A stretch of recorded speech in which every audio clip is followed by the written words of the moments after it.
बिस्मिल्लाहिर्रहमानिर्रहीम। Programme red zone में आपको खुशामदीद कहते हैं। मैं हूं मतीन हैदर और मेरे साथ शरीक गुफ्तगू हैं किसी तारफ़ के मोहताज नहीं, इंतहाई सीनियर सहाफ़ी तज्ज़ियाकार मुसन्निफ़ रऊफ़ कलास्रा साहब। प्रोग्राम में खुशामदीद। और नाज़रीन, सबसे पहले जो इस वक्त पाकिस्तान की लम्हा बलहमा बदलती हुई सूरत हाल है, उसके साथ साथ ख़ित्ते की जो सूरत हाल है उस पर भी रोशनी डालेंगे। ख़ित्ते में भी एक इंतहाई अहम माजी का इवेंट है, उस पर भी आज गुफ्तगू होगी। सबसे पहले तो मौलाना फ़ज़लुर रहमान जमीयत उलमा इस्लाम फ़ज़लुर रहमान ग्रुप के सरबराह एक मरतबा फिर मुतहर्रिक और उनके धमकी आमेज़ बयानात। हुकूमत जो है एक मरतबा फिर उनकी तरफ भाग दौड़ कर रही है, उनको मना रही है। और इस दफ़ा का इशू ये है कि जमीयत उलमा इस्लाम फ़ज़लुर रहमान ग्रुप का मौक़िफ़ है कि मदरसों की रजिस्ट्रेशन का जो एक्ट है, जो बिल है, उस पे सदर ममलिकत फ़ौरी तौर पे साइन करें। इस बिल पर अभी तक साइन नहीं हुए, जबकि पार्लियामेंट इसकी मंजूरी दे चुकी है। ये क्या बिल है, मौलाना साहब इस पे ज़िद क्यों कर रहे हैं? और उन्हें ये भी धमकी दी कि अगर बिल पे दस्तखत ना हुए तो वो मुल्क की एहतजाजी तहरीक शुरू करेंगे। दूसरी तरफ जो हुकूमती इत्तेहाद है उसमें भी क्रैक्स पड़ रहे हैं। बिलावल भुट्टो ज़रदारी जो बहुत मुद्दत तक बाहर रहे और उसके बाद आए और फिर हुकूमत के बार बार पैगामात के बावजूद उन्होंने हुकूमती रहनुमाओं से वज़ीर आज़म से मुलाकात नहीं की। ताहम गुज़िश्ता रोज़ नायब वज़ीर आज़म वज़ीर ख़ारजा इसहाक़ डार और बिलावल भुट्टो ज़रदारी के दरमियान इस्लामाबाद में मुलाकात हो गई। ये इस मुलाकात में क्या तफ़सीलात हैं, क्या अंदर खाना चल रहा है, इस पर भी बात करेंगे। बानी PTI ने मुश्तरका तहकीकाती कमेटी बनाने का मुतालबा किया और इस्टेब्लिशमेंट से मुज़ाकरात के हवाले से भी उन्होंने कुछ शराइत रखी हैं सामने। और नाज़रीन, इसके बाद हम बात करेंगे मुख्तसरन बाबरी मस्जिद, जो हिंदुस्तान में मुसलमानों का जो सकाफ़ती विरसा है, इस्लामी विरसा है, उसकी शहादत को 32 बरस मुकम्मल हो गए। और इस बाबरी मस्जिद के पीछे क्या मुहर्रिकात थे, आज भी इंतहा पसंद हिंदू जो हैं वो किस तरफ देख रहे हैं कि अजमेर शरीफ अगला इनका टारगेट है, इसके ऊपर भी हम बात करेंगे। और फिर इसके बाद बात करेंगे जस्टिस मंसूर अली शाह का 26वीं आइनी तरमीम के ख़िलाफ़ दरख्वास्तों पर फुल कोर्ट बनाने का मुतालबा। और फिर हम इसके साथ साथ बात करेंगे पाकिस्तान आर्मी की top brass, core commanders, formation commanders और प्रिंसिपल स्टाफ ऑफिसर्स, तीनों की गैदरिंग इकट्ठी थी। Army chief general Asim Munir ने सदारत की और आलमोस्ट हर इशू के ऊपर बात हुई, जिसमें fake news, counter terrorism operation, Syria, Kashmir, Afghanistan और इन तमाम तरह इशूज़ के ऊपर बात हुई। आखिर दो इशू जो इस वक्त बहुत सीरियस है पाकिस्तान में, एक डिसइंफॉर्मेशन और फेक न्यूज़, और इस पर कोर कमांडर्स के ऑफिशियल स्टेटमेंट में कहा गया, हुकूमत पे ज़ोर दिया गया कि हुकूमत इससे निपटने के लिए जो मुतल्लिका कानून है उसको मज़ीद सख्त करे। और काउंटर टेररिज्म के ऊपर भी उन्होंने जो है वो अफ़गानिस्तान की हुकूमत से मुतालबा किया कि जो दहशत गर्दों की महफूज पनागाहें हैं इनके ख़िलाफ़ कार्रवाई की जाए। तो रऊफ़ कलास्रा साहब, कुछ अरसे पहले तक मौलाना फ़ज़लुर रहमान साहब एक मरतबा फिर धीमे हो गए थे। 26वीं आइनी तरमीम में हमने उनका एक मुदब्बराना किरदार देखा। तमाम political parties, PPP, Pakistan Tehreek-e-Insaf जो था वो मौलाना फ़ज़लुर रहमान साहब के घर पे पहुँचते थे, बातचीत करते थे। सदर साहब ने भी चक्कर लगाया। अब ये मदारिस की रजिस्ट्रेशन का जो कानून है पास तो पार्लियामेंट से हो चुका है, लेकिन ऐवान सदर में इसे पेंडिंग में रखा गया। इस पर दस्तखत नहीं हो सकते चूँकि इस पर कुछ आलमी तहफ़्फ़ुज़ात हैं। दूसरी तरफ मौलाना फ़ज़लुर रहमान ने धमकी दी है कि अगर दस्तखत नहीं होते तो हम मुल्क की एहतजाजी तहरीक शुरू करेंगे। ये बताइए कि आखिर हुकूमत क्यों इसके ऊपर रिलक्टेंट है दस्तखत करने से? ये बड़ा अहम सवाल है सर, और इस वक्त हमें वही एक्टिविटी नज़र आती है। अब का नहीं है, ये उसी वक्त से प्रॉब्लम शुरू हो गया जी। था। आपको पता है, जो मेरी इतलात हैं आपके पास भी होंगी, कि जो इन्होंने वहाँ पे बारगेन्स की थी। पॉलिटिक्स में बारगेन्स होते हैं, भी हम जो आपके अगर ये दो चार कर दें, ये मामला ठीक कर दें, जो आप अपनी कॉन्स्टिट्यूशनल उस वक्त अमेंडमेंट्स चाह जी। रहे थे, जो वोट आपको चाहिए था, जो उन्होंने दिया भी सही, तो इसके बदले हमें क्या मिलेगा? मतलब पॉलिटिक्स में ये, अब ये समझने आसान लफ्ज़ों में, they are no free lunches. Give and take yes, होता है। ये नहीं हो सकता कि मैं आपकी हाँ। जेब से सारे निकाल लूँ। अगर पैसे मुझे चाहिए तो आपको कोई, अगर मुझे कोई चाहिए, कोई घड़ी फ़ोन चाहिए, तो मैं को नहीं भाई, ये तो मेरा असूल है, मैं तो नहीं देता। सियासत आलमी में सतह पे भी यही है। मतलब हाँ, all over the world, all over the world even ये असूल है। पर्सनल लेवल पे बारिंग फ्यू, मतलब उसमें एग्जाम्पशन दोस्तों के शायद हो सकते हैं, बच्चों के, तो बाकी तो अदरवाइज तो यही चलता है। अब मौलाना साहब के लिए जो सबसे बड़ी जो अहम चीज़ है वो क्या है, उनकी कंस्टिट्यूंसी क्या है, उनकी कंस्टिट्यूंसी मदरसे हैं। मदारिस, हाँ इनका मदारिस। होल्ड, इनका कंट्रोल वो किसी हुकूमती इदारे जी। को, किसी कोई बड़ी एजेंसी को, उन लोगों को नहीं दे सकते। सो लिहाजा उन्होंने इस पे कहा जी ये मुझे करके दे। अच्छा, ये चुपके से की, इसका रोला नहीं पड़ा था, आप नोट करें, आम आदमी को पता ही नहीं था कि ये बिल आया है नहीं आया, नहीं आया। ये क्या रोला आप पड़ा है, आप जरा नोट जी। फरमाएं। तो मेरी इतला ये है, चले आपके साथ एक इतला जो मेरी उस पर क्रेडिबल, कि हुकूमत को कोई मसला नहीं था, हम्म। ना जरदारी साहब को प्रॉब्लम है तो ना शहबाज शरीफ साहब को प्रॉब्लम। मसला कहाँ आया फिर? अब आप समझ रहे कहाँ से मसला आ सकता है। मेरी इतला यह है कि मसला पिंडी से आया है। अच्छा, मसला उन्होंने तो- यहाँ से ये चीज़ें कन्वे की हैं, सर्टेन उन पे रिजर्वेशंस, क्योंकि वो ये समझते हैं जो मुल्क में जो कुछ भी ये पिछले कुछ अरसे से ये चीज़ें हुई हैं और इसका कंट्रोल अगर कुछ लोगों को दे दिया गया तो फिर हमारे लिए, क्योंकि वो प्रेस रिलीज भी आप पढ़ेंगे थोड़ी देर तक देखेंगे, उसमें जो 3 पैरे आप बता रहे थे मुझे अभी प्रोग्राम से पहले, कि 3 पैरे जो हैं वो सारे आपके रिलेटेड दहशतगर्दी से हैं। जी, तो वो ये समझते हैं कि जनाब कि ये यहाँ पे जो बिल, क्योंकि उस वक्त जब ये सारी चीज़ें हो रही थी तो उन बिल्स में कोई वो किसी ने स्क्रूटनी उस तरह नहीं की कि ये क्या चीज़ पास कायमा हो कमेटी के पास जाना, वहाँ पे गौर खोस एक होता है, घंटे में। स्क्रूटनी होती, घंटे में सब कुछ हो वो गया। तो फारिग हो गए थे। तो उसके बाद उन्हें लगा उस पर स्क्रूटनी हुई नहीं है, नंबर 1। नंबर 2, उन्होंने अपना बिल पास करा। हुकूमत को ये थी कि हम अपना आईनी अदालत बनवाएं। अच्छा, उस साइड से ये भी थोड़ा सा वो था कि जनाब आपने 2-3 जो इनकी शराइत थी कि वो रखनी थी, मिलिट्री कोर्ट्स बनाने थे, जी। वो नहीं बन सकी, वो नहीं एज बनी, लिमिट हाँ। बढ़ानी थी उस वक्त। मैं उस वक्त की बात कर रहा हूँ जब 26वीं तरमीम की बात हो रही है, ये बाद में तो वो उन्होंने किया ना एक्ट ऑफ पार्लियामेंट के जरिए, वो नहीं की। तो उन्होंने कहा जनाब कि मौलाना साहब जो है, फिर मौलाना साहब का एज भी बन गया कि जनाब कि इन्हीं की मानी गई है, मौलाना साहब ने ये चीज़ भी निकलवा दी, वो भी निकलवा दी। मौलाना साहब खुद भी कहते थे मेरी वजह से बला बला बला चीज़ें निकली हैं। तो उन्होंने फिर बैठ के जब सारी कुछ चीज़ों का क्रेडिट लिया था उन्होंने, लिया बिल्कुल, था, हाँ। सो वो तो उस वक्त ही इमर्ज्ड एज ए स्टेट्समैन। हाँ, कि स्टेट्समैन। अच्छा, लोगों ने उनको इज्जत एहतराम भी था, जैसे कहा मौलाना साहब ने भी उसको अपने अपने कार्ड्स अच्छे खेले। लेकिन वो कहते हैं ना कि ऑन ए लाइटर नोट, वो उसके शेर और बिल्ली वाला कहते हैं ना कि शेर और बिल्ली की जब वो दोस्ती हुई थी तो उन्होंने कहा मुझे सिखाएं, तो बिल्ली ने सारे ट्रिक्स वो सिखा दिए थे, दरख्त लेकिन पे चढ़ना नहीं दरख्त पे सिखाया। चढ़ना नहीं सिखाया वाह, था। वाह। तो भाई इसको साहब कहते हैं स्ट्रेटेजिक मूव।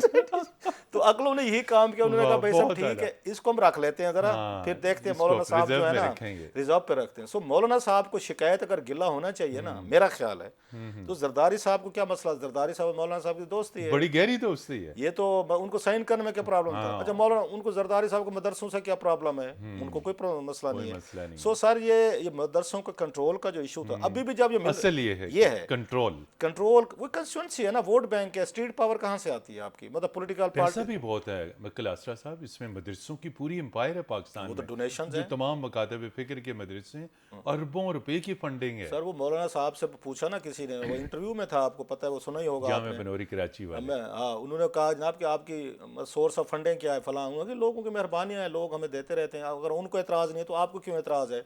सो वो मौलाना उसमें ये भी था कि जब वो कराची में एक मौलाना ने ईद उल अज़हा के मौके पे कहा कि इस मरतबा कुर्बानी देने के पैसे नहीं हैं, तो जब वो फौत हो गए तो उनके बच्चे अदालत पहुंचे और उसमें उनके अकाउंट से 6 अरब रुपए निकले। तौबा, 6 अरब 6 अरब रुपए का मामला था।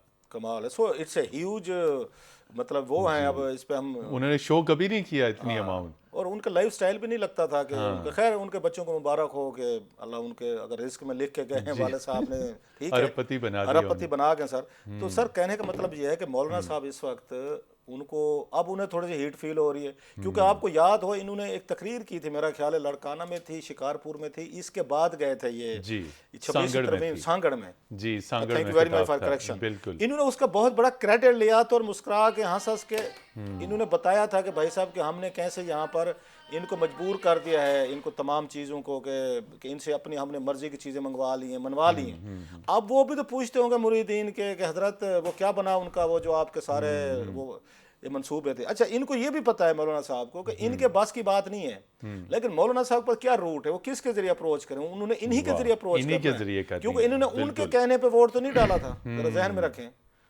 उनके कहने पे डालता तो पॉइंट टू बी नोटेड। तो उस वक्त भी फिर एज लिमिट भी बढ़ जाती, उस वक्त कॉन्स्टिट्यूशनल कोर्ट भी बन जाती, मौलाना साहब तो नहीं माने थे उस वक्त, या वट जो भी रीजनिंग थी।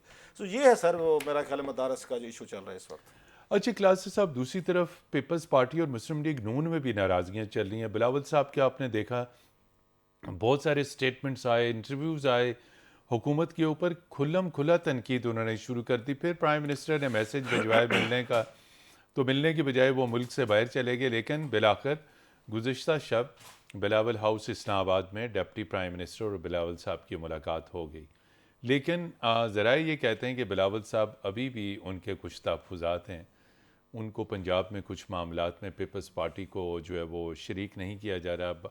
बाज़ ब्यूरोक्रेटिक पोजीशंस हैं, महकमा माल है और बहुत सारे मामलात हैं पंजाब में जो चीफ मिनिस्टर हैं बहुत टफ़ टाइम पीपल्स पार्टी को दे रही हैं, और भी मामलात हैं, फंडिंग रुकी हुई है कराची में बहुत सारे प्रोजेक्ट्स की। तो कैसे ये मामलात आगे चलेंगे फिर? आपने बड़ा अच्छा कहा। दो तीन चीज़ें सर, एक तो जी यहाँ से जो आपने कहा ना, मुझे बड़ा अच्छा लगा आपका नुक्ता जो आपने बात की कि कुछ ये पंजाब में कोई माल के मामलात भी हैं। जी, महकमा माल महकमे माल के मैं अब पंजाब की सियासत पे आपकी बड़ी गहरी नज़र है, उसकी नब्ज़ पे आपकी। मैं वहीं से हूँ जी सर। आपने बड़ा खूबसूरत कहा कि महकमे जी माल पे भी झगड़ा है। अच्छा, ये सिर्फ महकमा माल पे झगड़ा है। जब चौधरी हाँ साहबान होते हैं ना वहाँ पे, जी जी जी, इनकी पावर शेयरिंग पता है क्या करते हैं? चौधरी शुजात ये सारी, ये चौधरी परवेज अली साहब वगैरह, बड़ी गुर की बात है। इनकी इनकी हाँ, महकमा मिनरल पे वो होती है। माय हाँ गुडनेस, हाँ, अच्छा अच्छा अच्छा। इमरान खान साहब के साथ ये जब स्पीकर थे, ये परवेज इलाही साहब, और वो बुजदार साहब वहाँ पे वो थे चीफ चीफ मिनिस्टर थे। मिनिस्टर। उस वक्त पता लड़ाई क्या थी? अभी तो हो रही है महकमा माल पे हो रही है ना, हाँ हाँ हाँ हाँ, उस वक्त महकमा मिनरल्स पे हो रही थी कि पंजाब में भी खरबों रुपए की ओहो, काने सोने की मिनरल्स हैं। कहानियां सर आपकी ऐसे कि ऐसे वहाँ पे हाँ, माय आम गुड, आदमी को पता ही नहीं है। सिर्फ सोना नहीं, और भी बहुत सारी और भी वहाँ पे मादनियात मादनियात हैं। वगैरह हैं। उसके सेक्रेटरी पे कि सेक्रेटरी हमारा लगेगा, और वजारत भी उनके पास थी। मजे की बात है। सो आम आदमी को ना इनको पता ही ये नहीं पस होता मंजर की चपकलश है कि ये। देखें कि हाँ, उस वक्त ये वाह, परवेज अली साहब और उनके मसले जो है। अच्छा, इनको भी पता होता है, इमरान खान साहब को पता था, बुजदार साहब को भी पता था कि वो वक्त कहते तोते की जान ये किस में है। उन्हें पता वाह, था तोते की जान जो है महकमा मिनरल में है। मिनरल और में चौधरी है। साहब तंग थे उस बात से। वो जो बुजदार साहब पे तनकीद भी होती थी क्योंकि सेक्रेटरी थे, वजीर उनका था, उसमें ठेके देने थे, रिन्यूअल होनी थी बहुत सारे कंट्रैक्ट जो थे ना मिनरल्स के। तो जी, वो मसले थे क्योंकि बहुत सारा, जैसे आपने कहा, महकमा माल इन्वॉल्व था महकमा उसमें। माल। अब यहाँ पे भी वही मसला है जो पीपल्स पार्टी की बात की। अच्छा, ये पीपल्स पार्टी का एक बात इनसे पूछने वाली है। जी, आपको तो उन्होंने ऑफर की थी कि पावर शेयरिंग करें। हम्म, उन्होंने सेंटर में भी कहा था कि वजारतें लें, तो पंजाब में भी लेते, पहले भी ये मॉडल पे बिल्कुल आप चल चुके हैं। आपने कहा नहीं, नहीं, हम मीठा मीठा खाएंगे तो ये जो ये कड़वा कड़वा हप हप करेंगे, ये सॉरी मीठा मीठा हम मीठा मीठा हप हप खाएं, और कड़वा थू थू वाला थू हिसाब थू है कड़वा कि थू भाई थू। साहब हम अपोजिशन वाला मीठा खाएंगे। जब हमारा दिल करेगा हम इशू टू इशू आपको तनकीद बिल्कुल भी करेंगे, वोट भी डालेंगे, but we will act as independent. ये एमक्यूएम वाला स्टाइल था। एमक्यूएम ने बिल्कुल आप ऐसे। देखें ना, उन्होंने 90s की और बाद में आनवर्ड 2000 से आनवर्ड बाकी ये पॉलिटिक्स की हुकूमतों में शामिल भी थे, अपोजिशन भी कर रहे थे। तो ये पीपल्स पार्टी को भी ये बात अच्छी लगी है कि यार हम भी ये करतब करके देखते हैं, तो बड़े बेहतरीन काम है, मजे भी लो और अपोजिशन भी करो। सो अब इनका मसला ये है, जो इनकी लड़ाई चल रही थी, जो आपने अच्छी बात की, पोस्टिंग की, खुल के बात कर लेते हैं थोड़ी सी। जी ये पीपल्स पार्टी कह रही थी कि जहां जहां हमारे एमएनएस जीते हैं ना, वहां पे ये administration, administrative DC, deputy DTO, commissioner, DPO commissioner, महकमा माल, महकमा माल, महकमा हाँ, माल, फिर ट्रांसफर, पोस्टिंग, रख रखाव, शब शबाव सारा हमारा होना वाह, चाहिए। उस पे वो उस मरियम साहबा और बाकी जो है उनकी रिजर्वेशन थी। वो शायद यही कह रहे होंगे, भाई आपको चाहिए ना यही तो असल मामलात हैं हर डिस्ट्रिक्ट में। तो आप आ जाएं। मतलब आप उनको ऑफर करें ना कि जनाब हम आपके पावर में शामिल होना चाहिए, 3 महकमा में दे दें। दे दें, आपको करना चाहिए था, आपने क्यों नहीं किया? नहीं यहाँ भी किया वोट उस डाला है, पंजाब में भी साथ खड़े थे। जी बिल्कुल अब सही। कहना कि हम रिस्पॉन्सिबिलिटी नहीं लेते। जरा गौर फरमाएं, जो पॉलिटिकल बैगेज है, जो बर्डन आएगा, तनकीद आएगी, उस वक्त इमरान खान साहब के साथ खड़े होते हैं मोस्ट ऑफ द टाइम जी बातों में कि नहीं जी खान बिल्कुल, साहब वाह, ठीक कह रहे हैं, जनाब खान साहब की वो बात ठीक है, पीटीआई की ठीक है। तो भाई साहब उठाएं बोझ बोझ नहीं उठाना, ना। लेकिन मामलात में जो है वो अपना हिस्सा भी चाहिए। इस पे यहाँ पे लेते हैं एक ब्रेक। ब्रेक के बाद जब हम वापस आएंगे तो बात करेंगे कि बानी पीटीआई ने जो जॉइंट इन्वेस्टिगेशन टीम बनाने का मुतालबा किया, क्या ये आगे बढ़ पाएगा? हमारे साथ रहिएगा। जी नाज़रीन, प्रोग्राम रेड जोन में एक मरतबा फिर खुश आमदीद। और ब्रेक पे जाने से पहले हमने कहा था कि 9 मई और 26 नवंबर के पुरतशद्दद वाक़यात की तहकीकात के लिए बानी पीटीआई ने JIT बनाने, यानी मुश्तरका तहकीकाती कमेटी या टीम जिसे हम कहते हैं, उसको बनाने का मुतालबा किया। और इस्टेब्लिशमेंट से मुज़ाकरात होंगे, लेकिन अगर इस्टेब्लिशमेंट ऑफ़र करती है तो फिर हमारी कमेटी से बातचीत होगी। ये कहना था बानी पीटीआई के। इस वक्त पीटीआई और इस्टेब्लिशमेंट के दरमियान क्या बात चल रही है, और कोर कमांडर्स की मीटिंग में गुज़िश्ता रोज़ भी तमाम तर बातें हुई, फेक न्यूज़, प्रोपेगेंडे, इन तमाम अमूर पर हमारे साथ बात करने के लिए सीनियर दिफाई तज्ज़ियाकार major general retired Zahid Mahmood साहब हमारे साथ मौजूद हैं।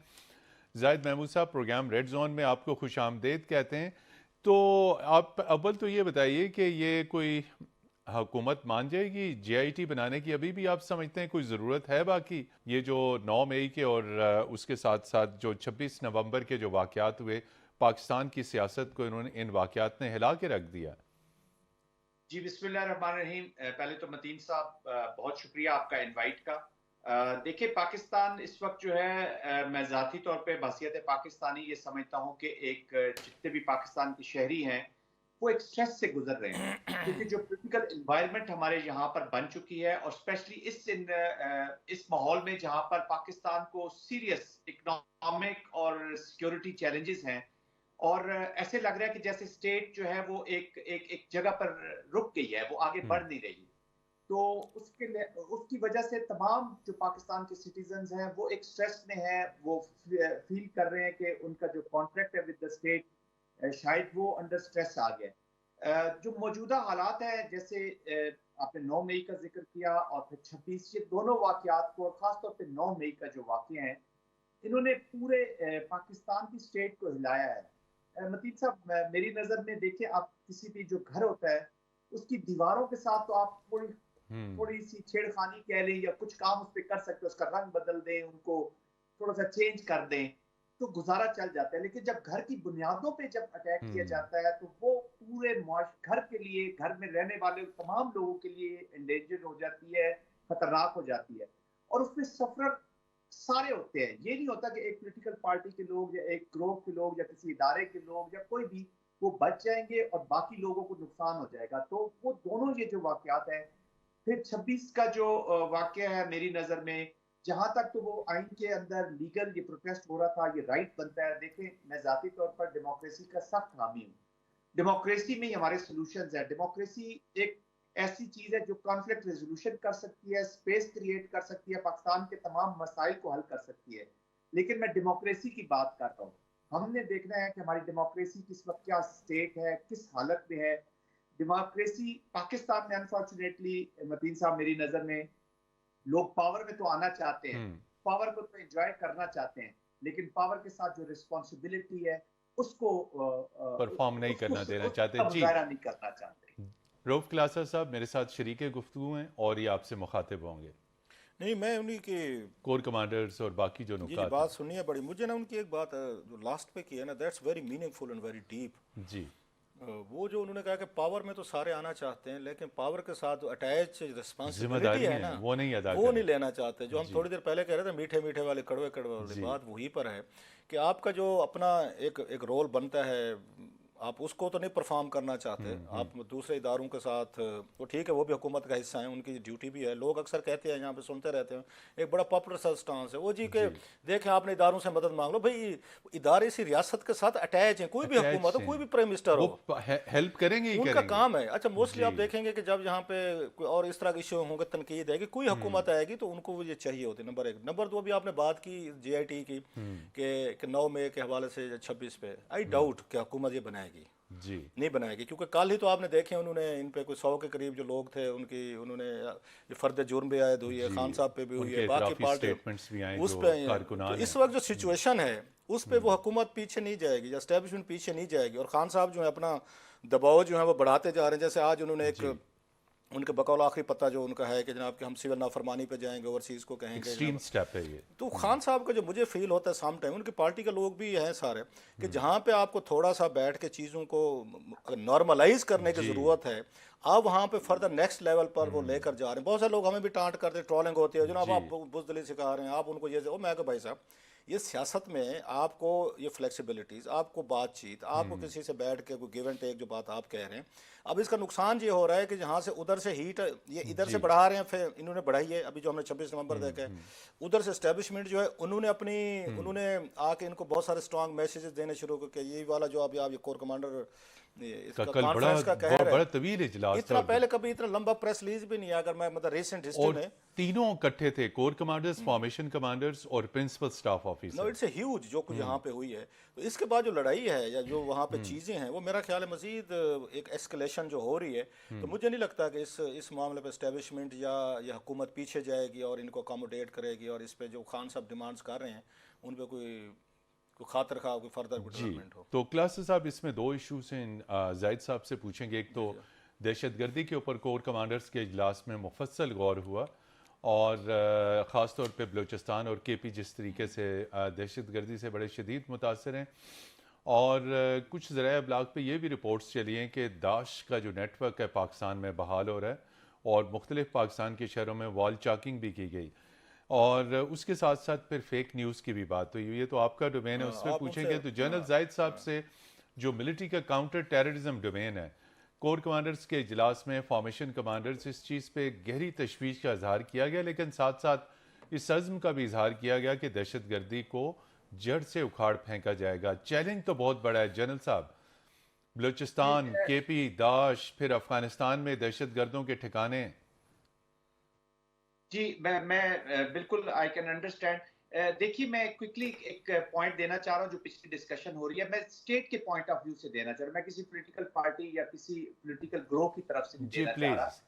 अगर हमने स्टेट को मजबूत करना है ना मतीन साहब, जी तो ये कुछ पार्टीज की इंडिविजुअल परसूट्स होते हैं, पॉलिटिकल परसूट्स। कुछ पॉलिटिकल पार्टीज के जब वो स्टेट के अंदर ऑपरेट करती है, ये फोर्सेस ऑफ ऑर्डर है, ये याद रखिएगा। चाहे वो पीपल्स पार्टी हो, वो नून लीग हो या पाकिस्तान तहरीक इंसाफ हो, ये फोर्सेस ऑफ ऑर्डर है, इनमें जान डालने की जरूरत है। और कुछ इनके पॉलिटिकल अपने परसूट्स है, इनके ऑब्जेक्टिव्स हैं, और कुछ इनके कलेक्टिव ऑब्जेक्टिव्स होने चाहिए जो स्टेट ऑफ पाकिस्तान के लिए होने चाहिए। दैट्स व्हाई मैं हमेशा ये पॉइंट कहता हूँ कि ये जो मसाइल है ना, जो पॉलिटिकल मसाइल है, ये हमारी वॉर ऑन टेरर, हमारे सिक्योरिटी को और हमारी इकोनॉमी को बुरी तरह इफेक्ट कर रहे हैं। तो इस स्टेबिलिटी का पाकिस्तान में आना बहुत जरूरी है।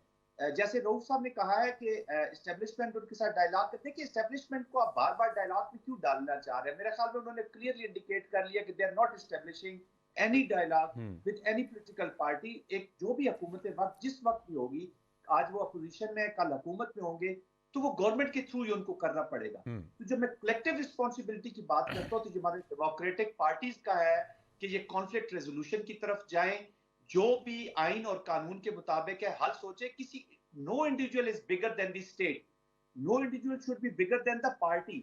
आप अल्टरनेटिव्स देते हैं, ऑप्शंस देते हैं, स्पेस क्रिएट करते हैं। अगर वो ये समझ रहे हैं कि एस्टेब्लिशमेंट से स्पेस क्रिएट होगी, बातचीत होगी, तो मुझे तो नहीं लगता ये वहां से होगी। ये इन लोगों को खुद बैठकर करना होगा।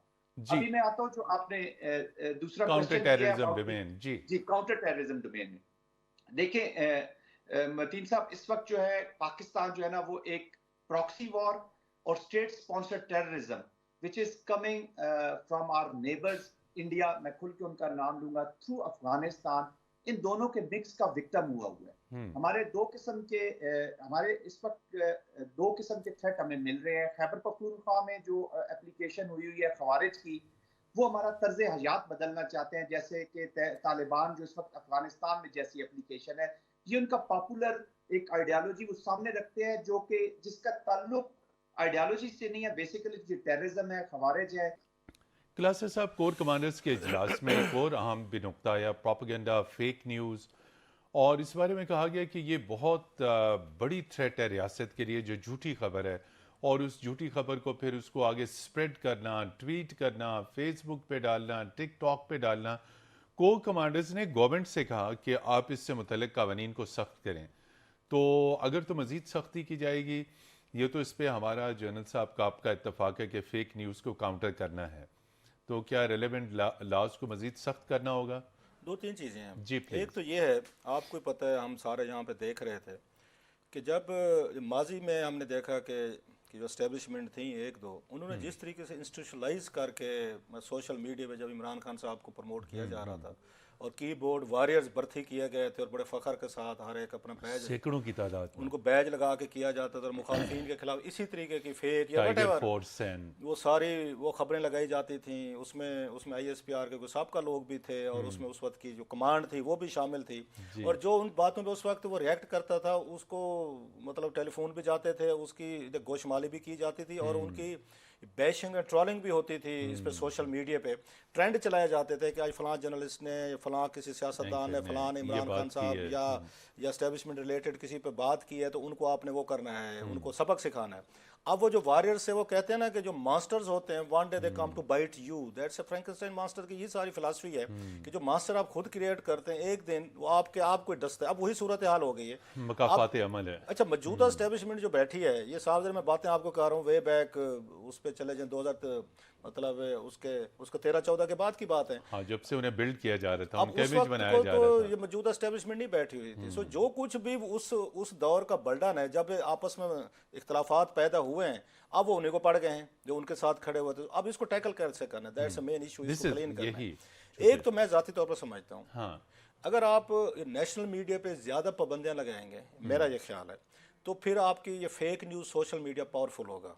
आपको अपने नेशनल मीडिया जो हमारा ट्रेडिशनल मीडिया यस मतलब टीवी है, जैसे टीवी है, टेलीविजन अखबारात हैं, अखबारात हैं, एटलीस्ट अगर मैं कोई बात ये करूंगा, मीडिया की एक स्ट्रेंथ है, ये डेमोक्रेसी की स्ट्रेंथ है। डेमोक्रेसी के अलावा उसकी साख है, ये अथेंटिक चीज़। अगर मैं जी। कोई बात करूंगा, आप कहेंगे, इवन जैद साहब उसमें जनरल साहब अगर वो आके वहाँ में Accountability शरीक होगी। हो रहे हैं, नहीं शरीक हो रहे हैं, तो आपको मुझे तो पकड़ा जा सकता है, पूछा जा सकता है। मेरे पे पैमरा भी बैठा हुआ है, मेरे पे अदालतें भी बैठी हुई हैं, मेरे पे साइबर भी बैठा हुआ है, 100 चीज़ें FIA भी बैठी हुई है। बिल्कुल। I am accountable. आप मुझे Exactly. थोड़ी सी आज़ादी तो दें कि मैं बात कर सकूं, मैं चीज़ें शेयर कर सकूं। आप अगर उनको बैन कर देंगे, ब्लैक आउट करवा देंगे कि ये तो फिर टीवी कुछ सोशल नहीं मीडिया दिखाए, मजबूत फिर होगी। लोग, अच्छा लोगों को खबर चाहिए, लोगों को इन्फॉर्मेशन चाहिए, फिर उनको फीड क्या किया जाएगा, फेक न्यूज़ फीड की जाएगी। और यही कुछ हुआ, जैसे उस दिन हमने सुना खोसा साहब ने इतना बड़ा बम चला दिया, 278 बंदा अभी भी डटे हुए हैं, मजे की बात है। और ये कहा गया कि इमरान खान साहब को हेलीकॉप्टर में जेल में डाल के निकाल लिया गया, वो वहीं पे थे। इसका एक और भी तरीका है इसको टैकल करने का, जो मेरा ख्याल है नहीं हो रही टैकल, वो दोनों साइड से होनी चाहिए। ISPR को भी इस पे करना चाहिए, और हुकूमत को गवर्नमेंट को भी। कि कहीं से आपको लगता है कि this is a fake news, आपको फौरन रिएक्ट करना चाहिए, आपको फौरन कोई प्रेस नोट देना चाहिए, आपको बयान देना चाहिए, आपको कोई चीज़ चलवानी चाहिए, रादर दैन कि आप उनको वो करें कि बैन कर दो, बंद कर दो। उसका कोई नहीं। अच्छा, अगर आप यहाँ बैन बंद कर भी रहे हैं, तो बैरून मुल्क जो बैठे हुए वहाँ लोग कैसे हैं वो कंट्रोल तो है? कर रहे हैं, हाँ। वो ज़्यादा वहाँ पे आपकी चीज़ें फैल रही हैं। The best thing had I been there, तो मैं यही करता, एक्टिव किस्म के लोग रखें, अगर जी, खबर झूठी है फौरी, उसका काउंटर quick करें, response। उसको ट्विटर पे भी करें, जर्नलिस्टों को भी भेजें, टीवी चैनल्स को भी भेजें, और नेशनल मीडिया जो साख वाला मीडिया है उस पे इतने रेस्ट्रिक्शंस ना करें, इतना उन लोगों पे ना। अदरवाइज लोगों को चस्का चाहिए सर, लोगों को फसाद वाली कोई खबर चाहिए, ये इंसानी मिजाज है, सनसनी चाहिए। जी। आप अगर सनसनी वाली चीजें, अंदर की खबर चाहिए, अंदर की खबर चाहिए। इतने झूठ बिक रहे हैं लोगों ने, मतलब AI जनरेटेड अब इमेजेस बनाए हैं, आपके ब्लू एयर आपका लहू की नहरें बह रही हैं, तो लाशें बिखरी पड़ी हैं, फेक इमेजेस सब। ये इनका जो रिस्पांस आ रहा है, मुझसे अगर पूछें हुकूमत का, दैट्स डिलेड है, और कि इनके पास क्रिएटिविटी नहीं है कि हमने काउंटर कैसे करना है, हफ्ते बाद क्या स्ट्रेटेजिक लाते हैं। कम्युनिकेशन, तस्वीराती इब्लागियात नहीं है। सो आपको एक्टिव किस्म का एक विंग चाहिए जो इनकी तमाम फेक न्यूज को वो करे, काउंटर करे। इसका हाल ये नहीं है, मैं नहीं समझता कि सोशल मीडिया बंद कर दो, बैन कर दो, ये कर दो, इसका कोई फायदा नहीं होने वाला। You have to counter them at the moment, उसी वक्त करें और फैक्ट्स के साथ करें कि जी ये चीजें करके दिखाएं। जी, यहाँ पर लेते हैं एक ब्रेक, और ब्रेक के बाद आपकी खिदमत में फिर हाजिर होंगे, हमारे साथ रहिएगा। जी नाज़रीन, रेड जोन प्रोग्राम में एक मरतबा फिर खुश आमदीद। और अगर हम पाकिस्तान भारत की तारीख़ देखें, ख़ास तौर पर हिंदुस्तान के गुज़िश्ता 40-50 बरस के वाक़यात देखें, तो बहुत हौलनाक वाक़यात सामने आए। और इसी में इन तमाम वाक़यात की जब हम बात करते हैं, तो ख़ास तौर पे फोकस ये है कि एंटी मुस्लिम जो फसादात हैं, मुसलमानों की जो वहाँ पे तहज़ीबी विरसा है, सकाफ़ती विरसा है, हमारा इस्लामी विरसा है, उसका तशख़्ख़ुस मस करने की कोशिश की जा रही है, मसादिज मस्मार की जा रही हैं। और इसी कॉन्टेक्स्ट में जो है 6 दिसंबर 1992 को भारत में बाबरी मस्जिद शहीद की गई, और ये इंतहा पसंद हिंदुओं ने शहीद की। आज इसको 32 बरस हो चुके हैं। आज भी 32 बरस गुजरने के बावजूद पूरे हिंदुस्तान में जो मुसलमानों की तारीख़ी मसाजिद हैं, तारीख़ी मकामात हैं, वो फिर ख़तरे की जद में है, और उसमें अजमेर शरीफ भी शामिल है। लेकिन सबसे पहले बाबरी मस्जिद, रूफ क्लासरा साहब, लेकिन तमाम चीज़ें गई, फिर भारतीय सुप्रीम कोर्ट तक मामला पहुंचा, लेकिन उसने भी कोई एक्शन नहीं लिया और इस एक्शन को जस्टिफाई करार दिया।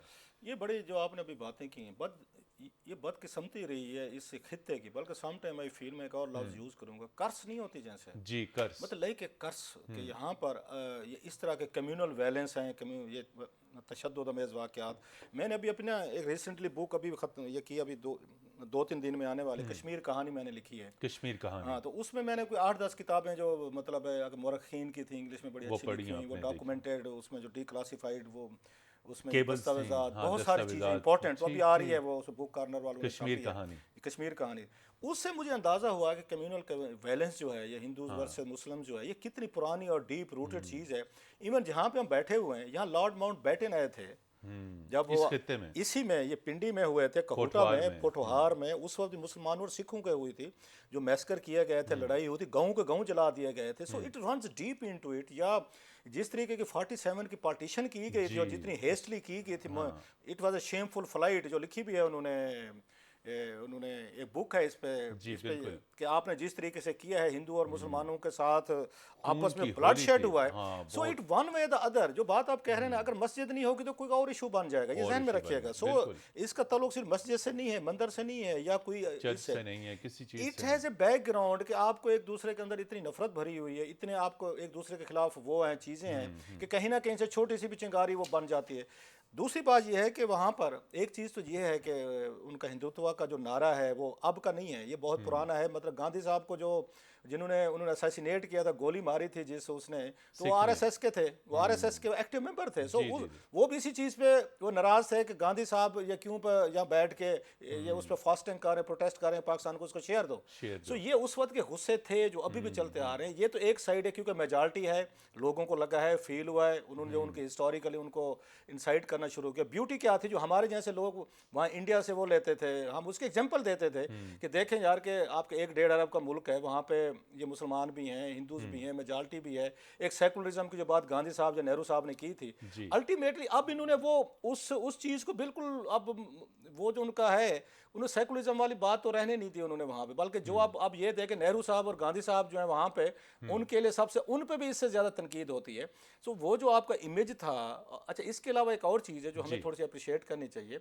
एक साइड पे तो ये लोग थे जो बाबरी मस्जिद के जैसे डेमोलेशन और बहुत बड़ा क्राउड गया, दूसरी साइड पे बहुत सारा वहाँ तबका सिविल सोसाइटी का भी है जिन्होंने इनको सपोर्ट दी है, मुसलमानों को दी है। इवन गुजरात वाले केस के हमें उन लोगों को भी अगेन कम्प्लीमेंट करना चाहिए थी कि जो मुसलमानों के साथ खड़े, इदारे खड़े हैं, ऑर्गेनाइजेशन खड़े हैं, ह्यूमन राइट्स वो खड़े होते या दीगर इंस्टीट्यूशन खड़े हुए थे, उन्हें सपोर्ट दी। यहाँ पे गुजरात वाला जब मोदी साहब के आपको हल्के में याद होगा, आवाजें दबा दी गई, लेकिन वो लड़ रहे हैं। मैं अभी मतलब आपको एक उसकी केस में, ये बल्किस बानो का केस आपको थोड़ा सा बताता हूँ। जब वहाँ पे ये बहुत मशहूर केस है, उसमें गुजरात में जब वायलेंस हुआ था और बड़ी तादाद में 2000 के करीब मेरा ख्याल है, ज्यादा इससे ज्यादा मुसलमान जो है, बहुत लिखा भी है मैंने, उस पर रिसर्च भी करते रहे। अच्छा, इसी तरीके से जो हिंदू मुस्लिम फसाद वहाँ पे हुए, उसमें बल्किस बानो का केस था जिसमें पूरी की पूरी फैमिली उन्होंने ये मार डाले थे, उस बेचारे से रेप हुआ था, लेकिन उसको ले जाने वाले सुप्रीम कोर्ट तक लेकर गए और सजाएं दिलवाई। ये अलग बात है, बाद में मोदी साहब की हुकूमत ने या जो भी था उनको पार्डन किया, लेकिन लड़ने वाले लोग अभी भी मौजूद हैं। हमें उनसे उम्मीद है कि वो मुसलमानों को, दीगर माइनॉरिटीज को, उनको सेफ भी रखेंगे, प्रोटेक्ट भी रखेंगे और उनके साथ भी खड़े होंगे। बहुत बहुत शुक्रिया रऊफ खिलासा साहब। बहुत ही फ़िक्र अंगेज़ तज्ज़िया आपने मुख्तलिफ़ मौज़ूआत के ऊपर, और जनरल ज़ाहिद महमूद साहब भी हमारे साथ मौजूद थे। प्रोग्राम रेड जोन की टीम को मतीन हैदर के साथ इजाज़त दीजिए। खुदा हाफिज़।